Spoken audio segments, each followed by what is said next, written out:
Assalamualaikum warahmatullahi wabarakatuh. Kita berjumpa kembali dalam materi kita selanjutnya adalah etnografi dan etnometodologi. Sebelumnya kita sudah membahas paradigma dalam penelitian akuntansi. Nah, hari ini kita sudah masuk dalam metodologi penelitian kualitatif itu. Poin kita hari ini adalah etnografi dan etnometodologi. Ini adalah salah satu metode yang digunakan dalam riset-riset penelitian kualitatif. Dalam hal ini adalah penelitian akuntansi. Jadi saudara sekalian, kita terlebih dahulu perlu memahami etnografi itu apa.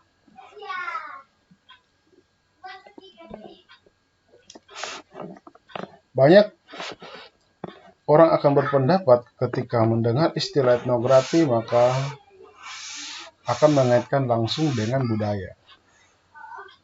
Ya, tentu saja itu sesuatu yang tidak salah, karena memang etnografi itu berasal dari kata etnos, yang artinya adalah budaya.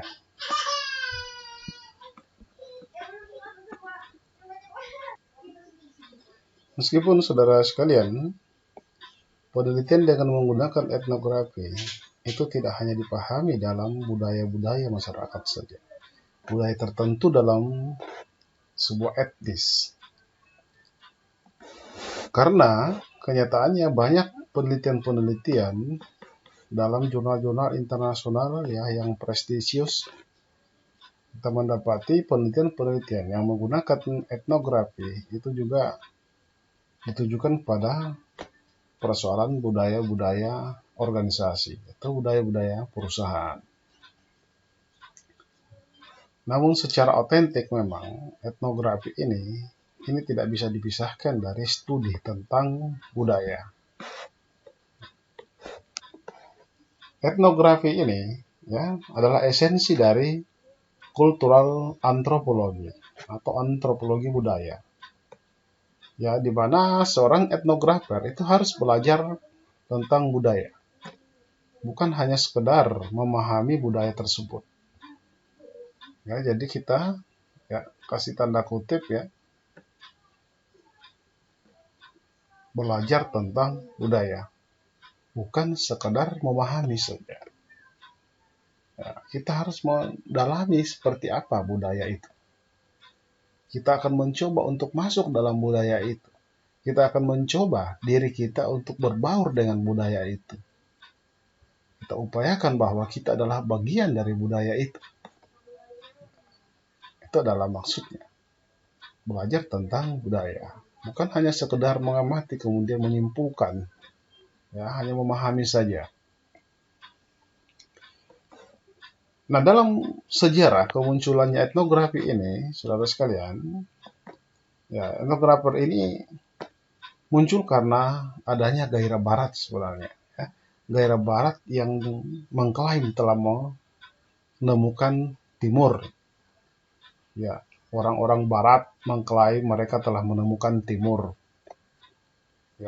Ini yang disebut dengan istilah orientalisme.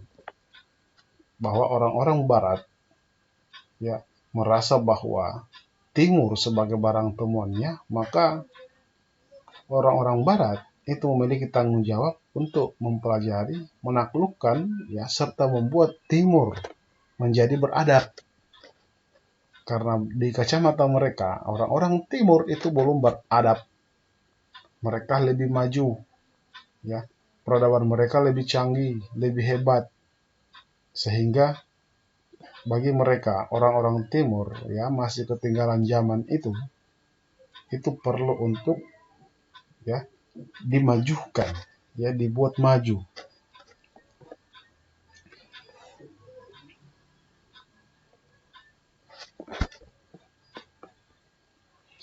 Bahkan sampai sekarang pun klaim barat mereka itu merasa lebih superioritas dibandingkan orang-orang timur. Sehingga tidak mengherankan ketika Anda bertemu dengan mereka, mereka itu penuh dengan percaya diri. Ya terbukti juga Anda kan selalu minta foto-foto kan dengan bule-bule seandainya ya kalian ketemu di jalan. Tempat-tempat wisata kalian ketemu, kalian minta foto-foto dengan mereka. Ya bahkan bisa jadi kita sendiri memang sudah ya memposisikan diri bahwa kita lebih ya inferior daripada mereka. Nah, ajaran ini, paham ini adalah paham orientalisme. Bahwa mereka selalu mengklaim bahwa kita ini, orang-orang timur adalah orang-orang yang menjadi temuan mereka, studi mereka, ya untuk mempelajari kita agar ya mereka bisa membuat orang-orang timur menjadi beradab. Itu klaim mereka.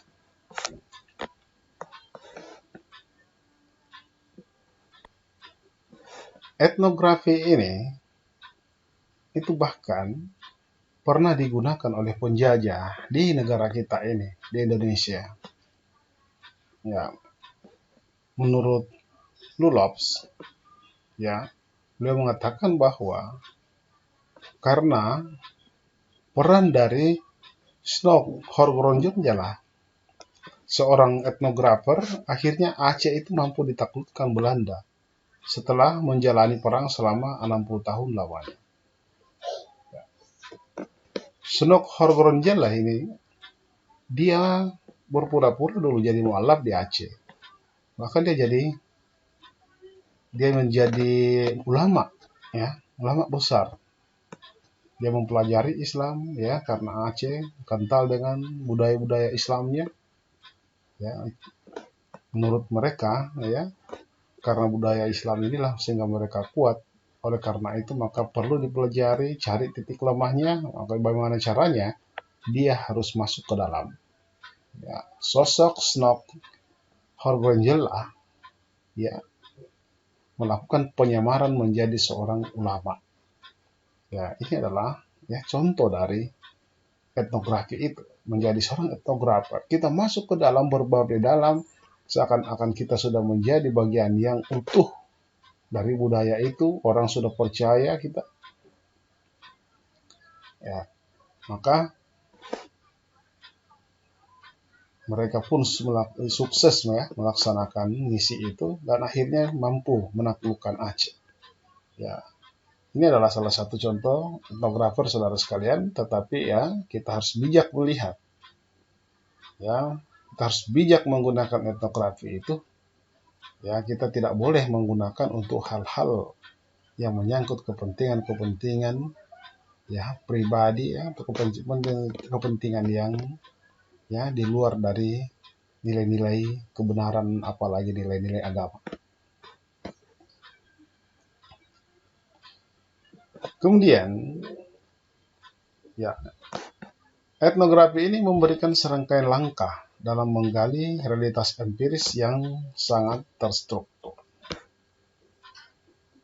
Dikatakan sangat terstruktur, kita contoh tadi dari ya Snog Horgronjongjalah ya, ketika melakukan penyamaran menjadi seorang ulama ya sehingga mampu menaklukkan, mampu mengetahui titik lemah dalam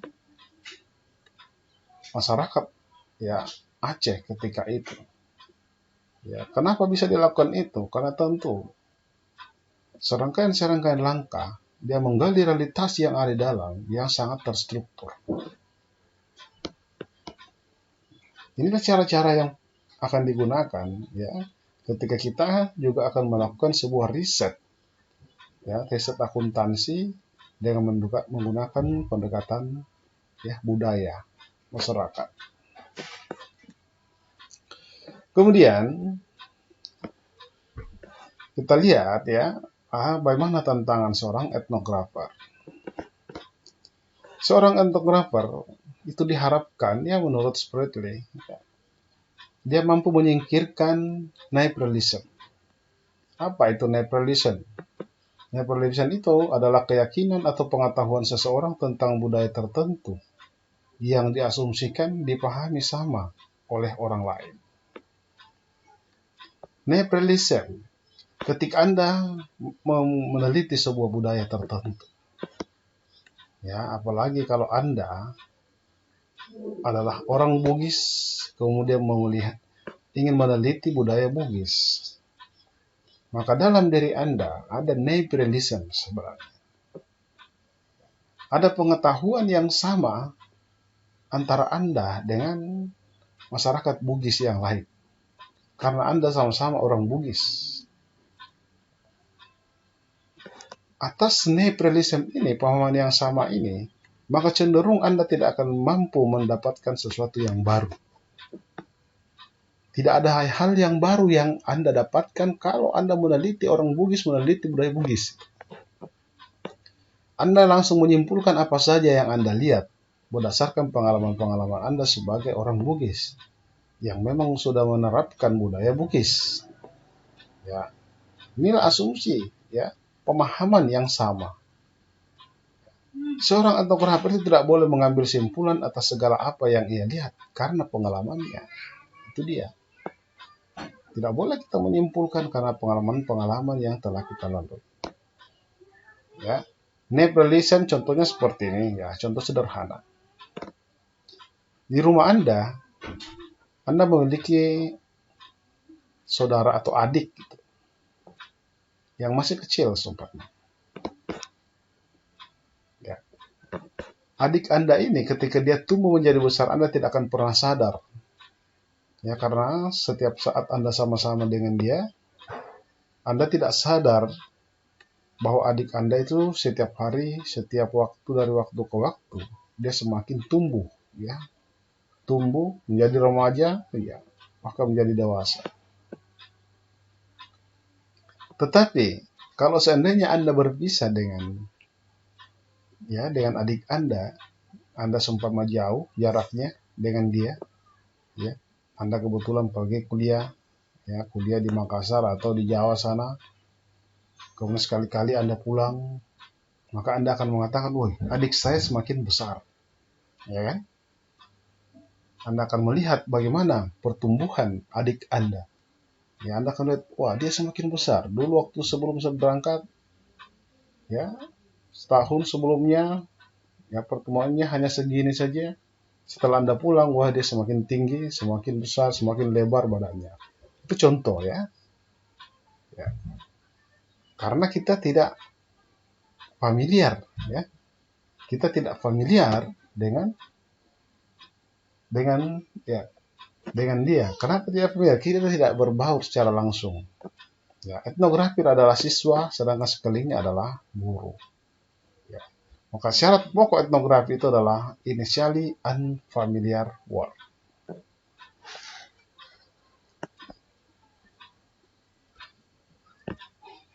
Initially unfamiliar word ini, ya, inilah sebuah syarat yang Anda miliki. Seperti yang kita contohkan tadi, ketika orang Bugis meneliti Bugis, ya, maka sensitivitasnya, kepekaannya, ya, akan hilang kepada hal-hal lain yang mungkin itu sangat penting untuk diamati, ya. Tetapi karena dia orang Bugis, melihat hal-hal seperti itu adalah sesuatu yang biasa saja. Tidak ada hal yang istimewa, tidak ada yang perlu didalami di dalamnya. Ya, Anda bersama terus saudara Anda tidak melihat pertumbuhannya, adik Anda tadi, ya. Anda tidak melihat bagaimana dia tumbuh, padahal dia sudah sangat tumbuh. Ya, dia mengalami kemajuan yang lebih besar. Tapi karena kita selalu bersama dia, maka kita tidak pernah sadar akan itu.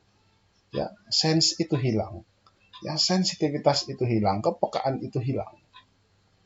Oleh karena itu, maka ketika Anda ingin meneliti, seumpama Anda melihat bagaimana akuntansi, ya, dalam perspektif budaya, maka jangan Anda memilih budaya Anda. Kalau Anda adalah orang Bugis, Anda bisa meneliti mungkin perspektif budaya Toraja, akuntansi dalam perspektif budaya Toraja, akuntansi dalam perspektif budaya Jawa, ya, dan lain-lain. Ya. Initially unfamiliar word. Jadi sesuatu yang betul-betul asing. Ya.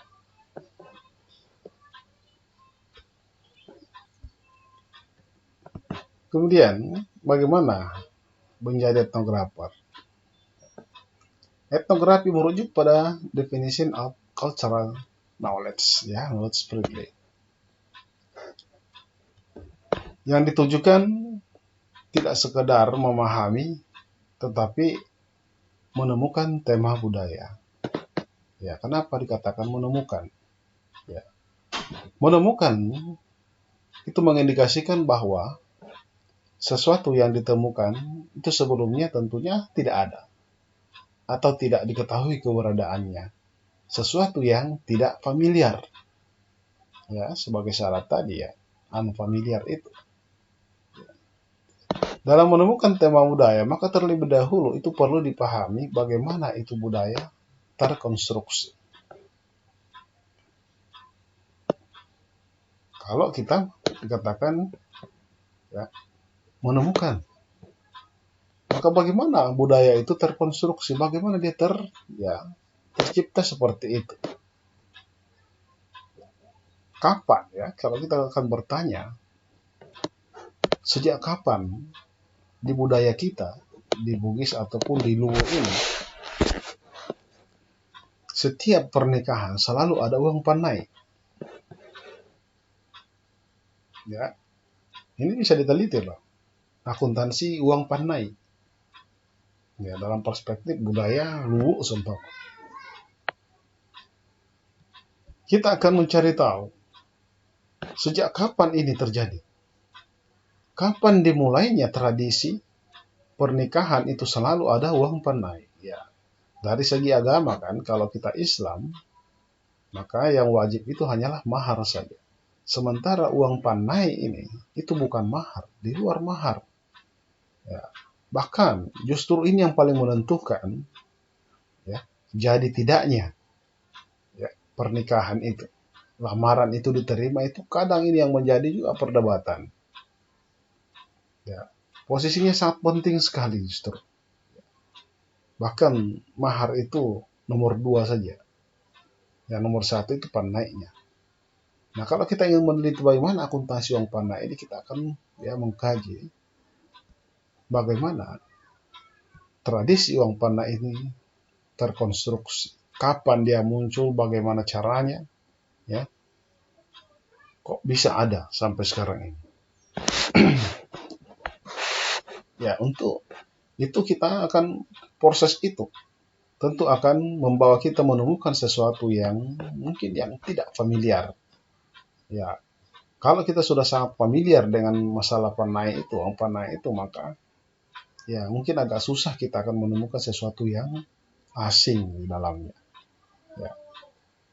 Maka sebaiknya jangan orang-orang yang familiar dengan panai itu meneliti uang panai.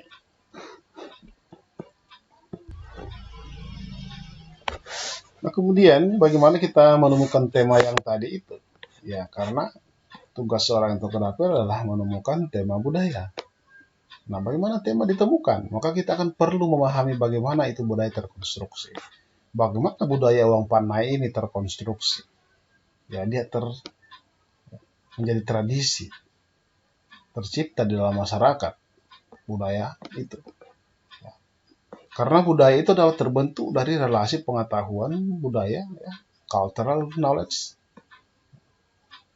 perilaku atau behavior, ya, dan artefak atau benda budaya. Ini selalu memiliki keterkaitan ya, antara pengetahuan budaya, perilaku, dan artefak atau benda budaya dalam sebuah masyarakat. Ya. Kita tunjukkan contohnya. Ya, jadi kita melihat ya, saya contohkan artefak saja dalam bentuk ya anggaplah senjata tradisional masing-masing suku. Kita contohkan antara Jawa,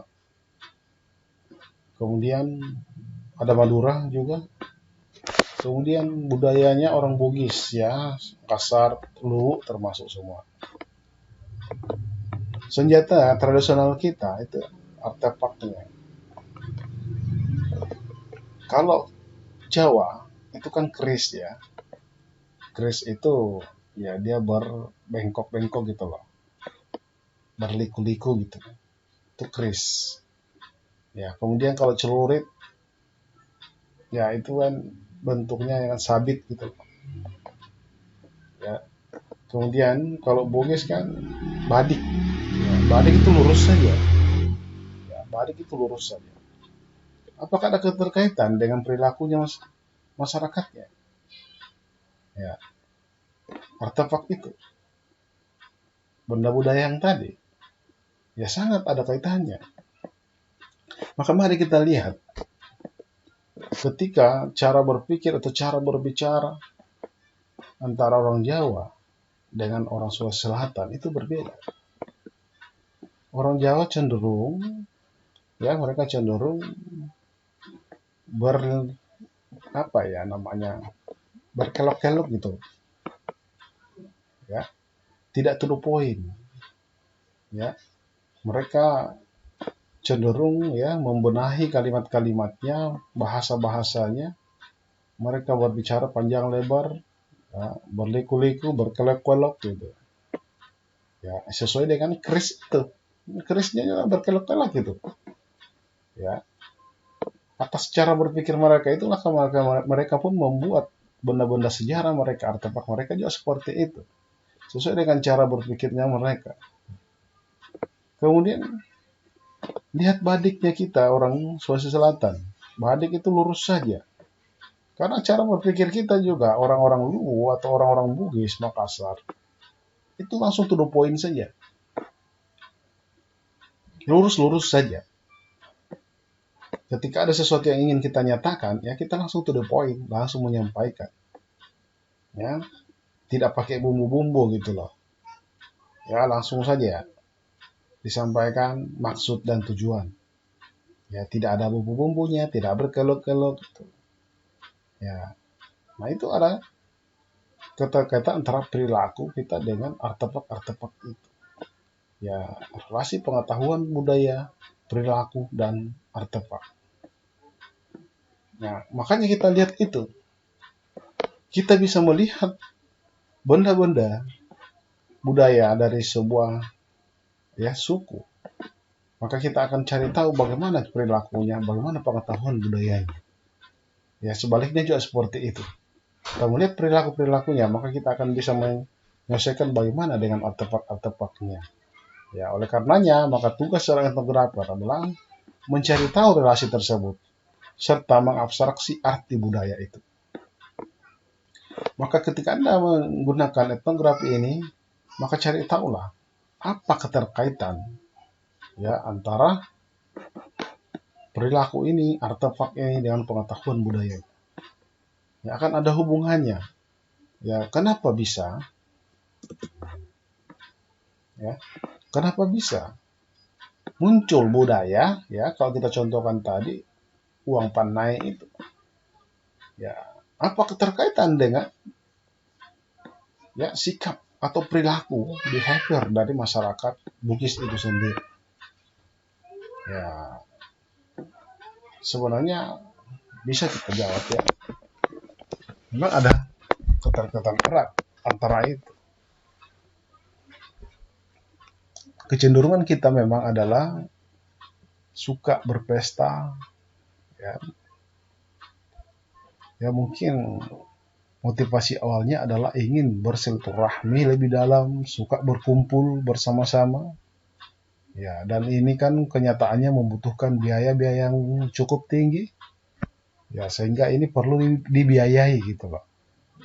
Ya, mungkin di dalamnya juga ada gengsi-gengsi yang tinggi.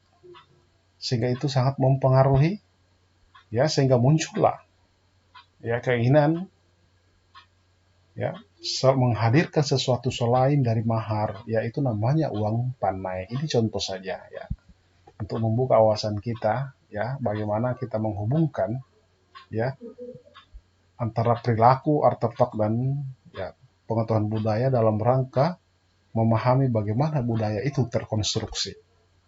Ya, itu contohnya. Apakah benar seperti itu yang saya jelaskan? Ya, walau alam, tentu kita perlu melakukan penelitian. Ya, Poin saya adalah menyampaikan contoh untuk membuka wawasan kita. Maka pengetahuan budaya itu muncul pada dua tingkatan kesadaran fundamental, ya, yang terdiri dari pengetahuan eksplisit yang tampak ataupun yang tacit, yang tersembunyi. Ya, etnografer harus mampu mengeksplorasi dan menjelaskan perilaku yang muncul akibat tacit. Ya, tacit itu seperti perasaan dan emosi. Ya,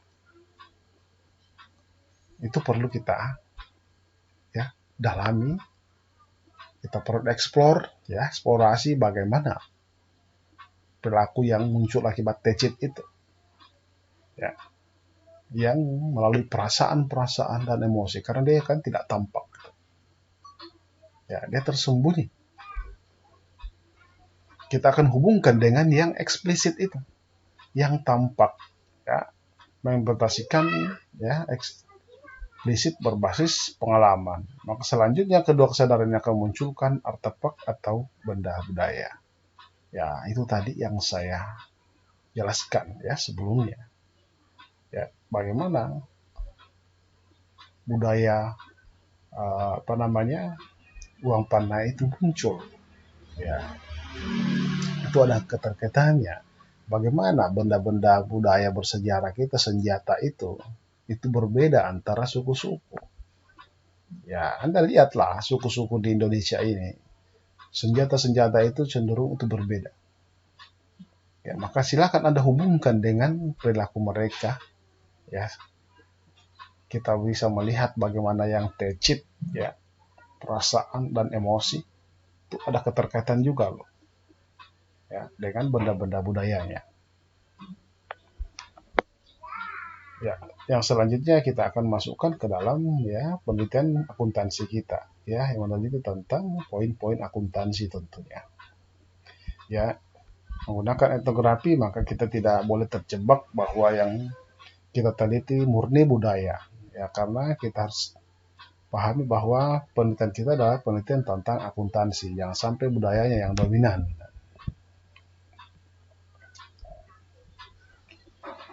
Nah, saudara sekalian, ini adalah contoh dari ya rumusan masalah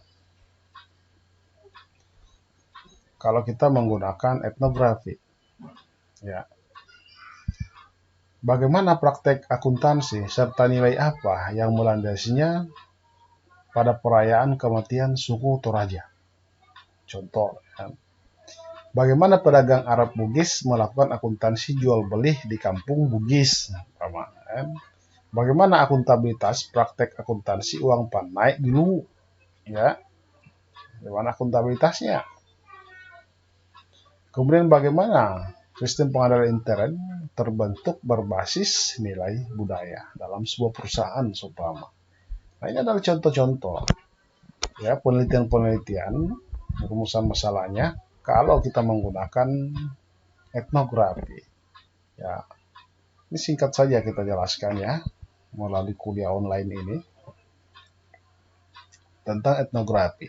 Saya harap saudara bisa memetik poinnya ya dari yang saya jelaskan tadi ya tentang etnografi ini. Ya, selanjutnya nanti kita bisa diskusikan lebih panjang.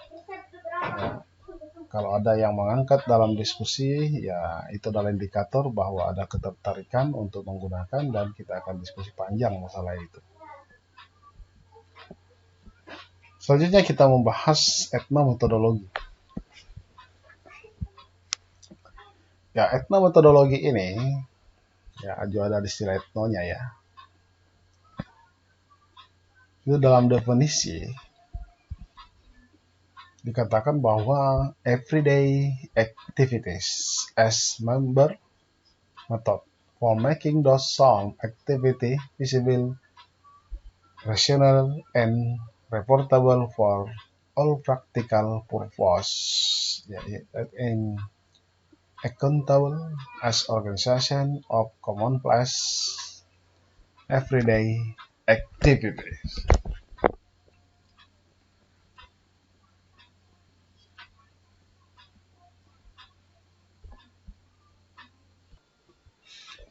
Jadi ada beberapa kata kunci ya di dalam definisi etnometodologi ini. Yang pertama kita lihat adalah everyday activities, ya, yang kita bold itu, atau aktivitas keseharian. Ya, dikatakan aktivitas keseharian. Jadi fokusnya, ya, fokus dari etnometodologi ini adalah aktivitas yang bersifat rutin. Ya, etno masih berkaitan dengan istilah budaya. Ya, budaya itu adalah sesuatu yang diulang-ulang dilakukan. Nah, dalam pengertian ini adalah everyday activities, atau sesuatu yang aktivitas yang dilakukan secara rutin. Itu poin pertama, ya.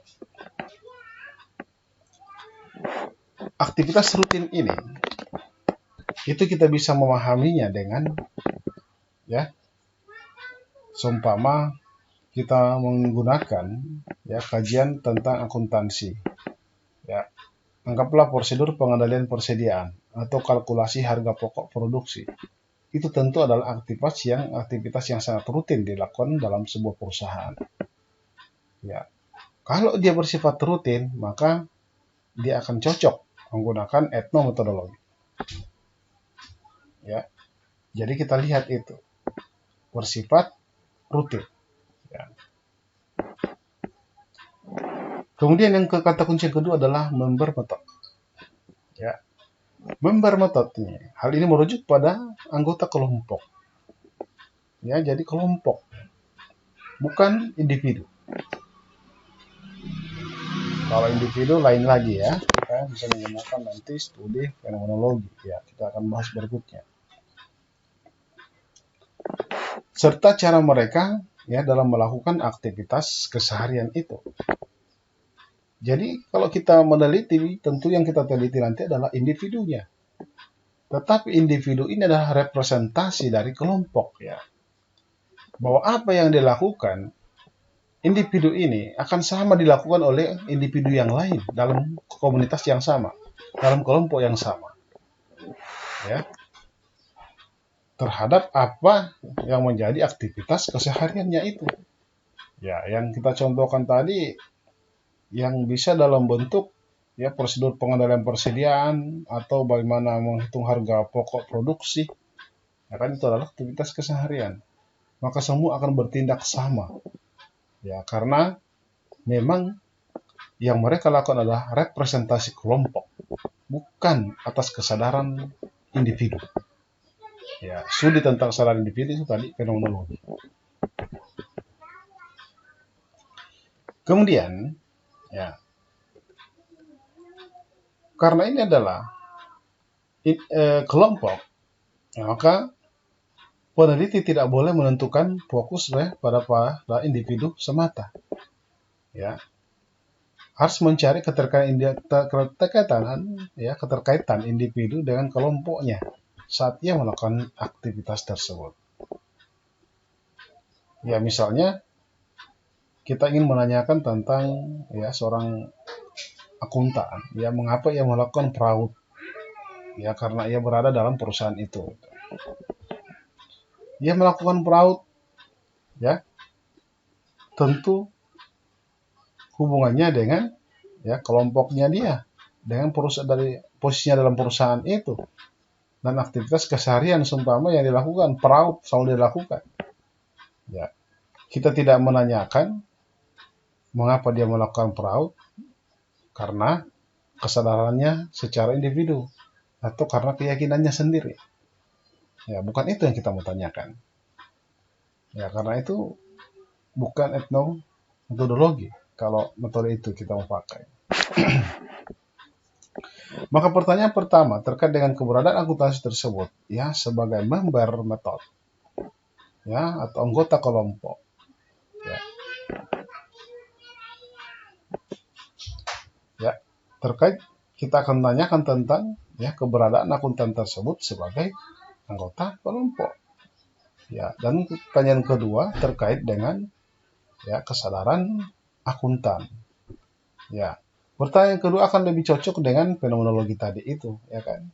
Ya, oleh karena itu pula maka seorang etnometodologis, ya, dalam penelitiannya tidak akan mengambil satu atau dua informan ya dengan argumentasi yang cukup atas latar belakang informan tersebut.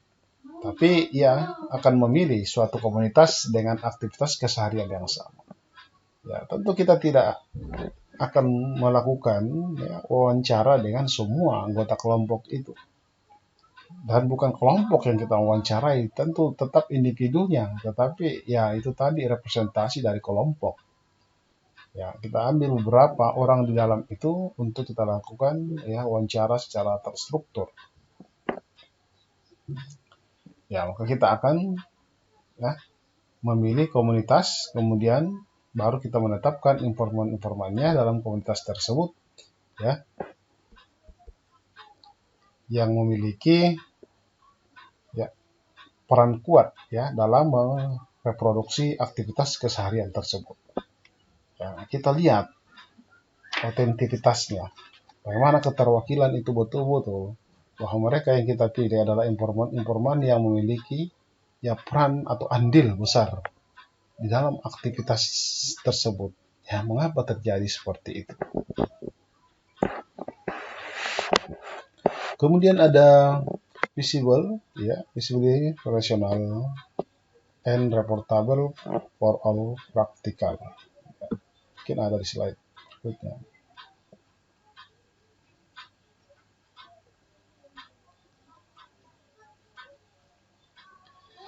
Ya, atau pencarian justifikasi rasional, ya, mengapa suatu aktivitas dilakukan.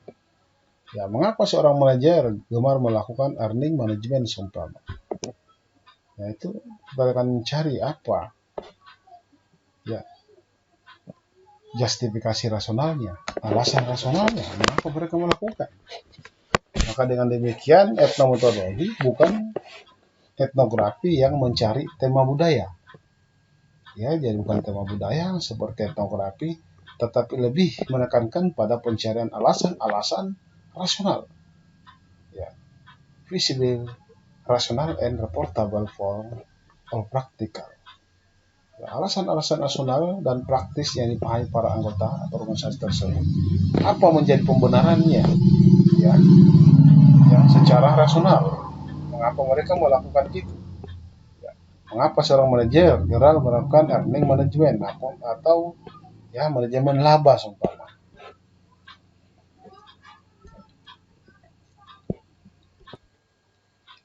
Kemudian yang keempat adalah definisi accountable.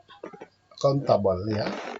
Aktivitas akan accountable jika aktivitas tersebut dipahami sebagai aktivitas yang dialami dan dapat diobservasi oleh seluruh anggota kelompok. Ya, jadi syaratnya lagi adalah akuntabel. Akuntabel jika aktivitas tersebut dipahami sebagai aktivitas yang dialami dan dapat diobservasi oleh seluruh anggota kelompok. Betul-betul merupakan representasi. Ya, bahwa aktivitas tersebut itu adalah aktivitas yang memang di-core oleh seluruh anggota kelompok.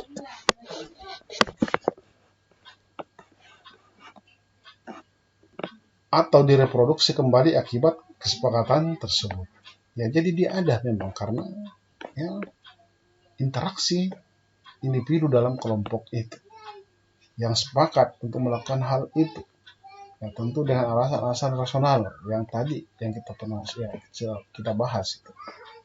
Ya, dalam mempelajari aktivitas keseharian yang disepakati bersama, ya anggota kelompok itu Grunwickel itu menetapkan ada tiga tahap analisis. Analisis yang mereka sampaikan ya, Grunwickel sampaikan adalah pencarian indeksikalitas, refleksivitas yang melandasi aksi praktis, dan pencapaian aksi kontekstual yang dapat dianalisis. Yang pertama adalah pencarian indeksikalitas yang mengindekskan. Kita membuat indeks-indeks atau tema melalui ungkapan maupun bahasa tubuh. Pengindeksan maksudnya adalah makna sesuatu, apakah kata atau kalimat, ya bahkan eh, sikap, ya, itu akan memiliki arti atau memiliki makna yang berbeda-beda tergantung pada ruang dan waktu. Jika ruang dan waktunya berbeda, maka maknanya pun akan berbeda. Ya, tidak akan sama. Contoh ya. Contohnya ada ungkapan seperti ini. Ungkapan yang pertama, belilah sekotak amplop untuk persediaan ATK kita. Ya, perhatikan kata amplop. Ya. Belilah sekotak amplop untuk persediaan ATK kita. Kemudian ungkapan yang kedua, ya, besok sudah libur Lebaran, kamu sudah terima amplop? Ya, kan amplop ya, kata yang sama. Ya, ungkapan yang pertama tadi ya, belilah sekotak amplop untuk persediaan ATK kita. Amplop dalam ungkapan yang pertama ini adalah amplop yang benaran benda, ya, benda amplop itu. Ya. Kemudian ungkapan yang kedua, besok sudah libur Lebaran, kamu sudah terima amplop? Maka amplop dalam pengertian ini bukan lagi amplop yang seperti dalam ungkapan yang pertama tadi. Amplop yang betul-betul benda amplop itu, real amplop. Tapi maknanya di sini adalah amplop ya, yang berbeda gitu. Amplop bisa kita pahami bahwa yang dimaksud adalah THR, ya, tunjangan hari raya seumpama, bonus seumpama. Kemudian yang ketiga, ungkapan ketiga, bisa dipastikan urusan perizinan kali ini akan lancar karena amplop yang kita berikan kepada kepala urusan tadi, ya, dalam map tertutup, langsung dia ambil dan terlihat senang. Ya, dia senyum-senyum ketika dia mengambil amplop itu. Ya, maka amplop dalam ungkapan yang ketiga ini maknanya berbeda lagi. Ya, bukan amplop yang sesungguhnya, bukan juga THR, tetapi amplop diartikan sebagai sogokan seumpama. Ya, ini yang dimaksud dengan indeksikalitas. Ya, jadi makna dari sebuah kalimat, dari sebuah kata, itu akan sangat dipengaruhi oleh ruang dan waktunya. Ya, konteksnya loh yang kita mau lihat. Ya, jadi jangan berpikir sesuatu itu ya dengan melihat secara harfiah saja. Tapi kita harus kontekstual. Kita melihat bagaimana konteksnya, bagaimana ruang dan waktunya, ya, sebuah kata atau kalimat itu digunakan. Ya, jangan langsung ditelan saja. Nah, itu maksudnya pencarian indeksikalitas. Etnometodologis memahami bahwa apa yang kita lakukan itu tidak mungkin lepas dengan lingkungan sekitar kita. Kalau kita lihat lazimnya ya, mengangguk tanda setuju. Kalau orang ya, orang apa ya? Kalau mengangguk tanda setuju dan geleng-geleng sebagai ekspresi tidak setuju. Ya, mungkin kita seperti itu ya di sini. Orang Indonesia. Tetapi bagi India berbeda. Ya. Geleng-geleng bagi India itu berarti iya. Ya, aca gitu loh. Kemudian, tugas seorang etnometodologis ya untuk mencari tema atau ekspresi dari indeksikalitas ini. Kalau Anda ingin menggunakan metodologi ini, maka sebagian tugas Anda itu adalah carilah tema atau ekspresi indeksikalitas ini. Cari tahulah apa makna dari ekspresi yang Anda lihat, ya, sesuai dengan ruang dan waktu di mana ia berada. Konteksnya apa yang dibicarakan. Maka hubungkanlah dengan kata-kata, kalimat, itu kan ekspresi yang muncul ketika Anda melakukan ya, observasi, melakukan wawancara ya, dan lain-lain. Ya, itu poinnya saudara sekalian ya, untuk indeksikalitas. Berikut adalah analisis Refleksivitas. Refleksivitas yang dimaksud adalah an interesting essential reflexivity of account, ya, menurut Greenwinkel. Uninteresting atau sesuatu yang tidak menarik. Ya, sesuatu yang tidak menarik inilah, saudara sekalian, tugas dari seorang etnometodologis untuk mengungkapkan apa yang tidak menarik bagi informan. Ya, kita cari strategi bagaimana dia bisa mengungkapkan, karena sesuatu yang tidak menarik dia ungkapkan itu tentu ada sesuatu hal yang ingin disembunyikan, seumpama sesuatu yang sangat penting sekali. Kita contohkan tadi yang amplop itu, yang amplop dalam artian THR, amplop dalam artian sogokan. Ya, tentu orang-orang yang menerima amplop sogokan tidak akan pernah tertarik untuk membahas kepada orang lain tentunya. Ini akan dirahasiakan. Ya. Nah, etnometodologi itu harus mencari tahu bagaimana individu ini dalam ketidaktertarikannya itu mereka mau membahas tindakan mereka ini. Ya, tentu bukan dengan dipaksa atau ya, disitulah kecerdasan seorang peneliti, ya, bagaimana kita menggiring mereka agar mereka mau mengungkapkan itu, karena itu sesuatu informasi yang sangat penting ketika mereka mengungkapkan. Ya, mengapa amplop, ya, tanda kutip tadi sogokan itu kan, itu mereka mau menerima. Mengapa amplop dalam bentuk THR itu mereka mau terima? Mengapa harus penting ada gitu? Ya, maka tugas etnometodologis, ya, mengembalikan ketertarikan informan untuk mendiskusikannya.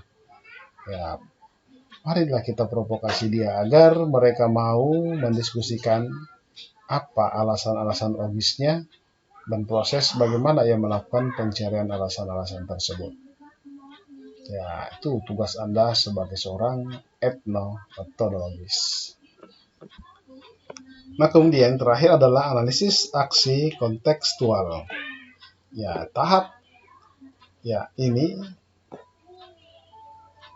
adalah mengungkapkan aktivitas keseharian yang bersifat praktis yang dapat dikenali dan dapat dilaporkan atau visible. Nah, inilah yang menjadi mahkota penelitian etnometodologi, bahwa suatu penjelasan tentang keteraturan dan keterkaitan antara ekspresi indeksikalitas, rasionalisasi atas ekspresi indeksikalitas, dan akhirnya berakhir pada sebuah aksi indeksikalitas. Sifat aksi yang dapat dikenali dan dapat dilaporkan inilah yang menjadi bentuk akuntabilitas. Jadi akuntabilitas di etnometodologi, ya, tidak sama dengan konsep akuntabilitas atau pertanggungjawaban yang biasa kita dengarkan. Ya, aksi dalam metodologi itu selalu merujuk pada aksi, ya, aksi dalam metode etnometodologi, ya, maksud saya, itu akan selalu merujuk pada aksi organisasi, ya, demonstrabel atau aksi organisasional akibat interaksi antar anggota kelompok atau komunitas atau organisasi, dan merupakan tugas seorang etnometodologis untuk mengangkat hal-hal ini ke permukaan, ya, aksi-aksi pada lingkup waktu dan tempat tertentu, dan membuatnya terlihat. Seorang etnometodologis memang sebaiknya langsung menjadi partisipan observer, ya. Anda yang langsung menjadi turun langsung mengobservasi, ya, agar dapat memperoleh bentuk aktivitas dan merelasikannya langsung dengan indeksikalitas dan refleksivitas. Ya, walaupun demikian, maka, ya, sangat dimungkinkan untuk mengambil video, ya, untuk menggantikan observasi langsung. Ya, kita bisa meneliti dengan video. Kalau seumpama kita menggunakan orang lain, ya, bisa melakukan perekaman, nanti kita yang melakukan, ya, analisis.